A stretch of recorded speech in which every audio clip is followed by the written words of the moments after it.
Pessoal, bem-vindo ao canal Novela Resumo. Pra você ficar por dentro de toda a novidade do seu artista favorito. O SBT liberou hoje, capítulo 52, com o resgate atrasado. Espera aí, deixa eu só fechar a porta. Esse capítulo é da terça-feira, dia 13 de outubro. Vamos lá então. Regina não deixa a Manuela falar muito e a força desligou o telefone. Manuela chora, Otávio consola Rebeca. Safira descobre que o Federico é o personal stylist contratado pela Priscila. A mulher diz que ela mesma fará essa assistência de moda, pois não confia em Federico. Começa a obra liderada por Fiorina.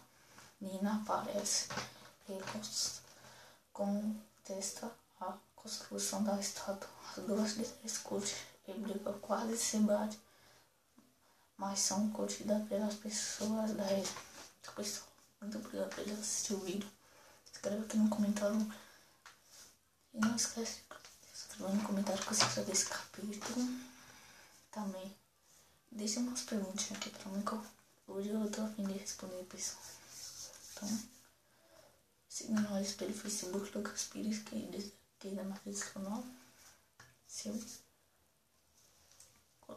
me adicionar, eu farei toda sexta, estarei postando vídeo, pessoal. Os capítulos de sexta-feira.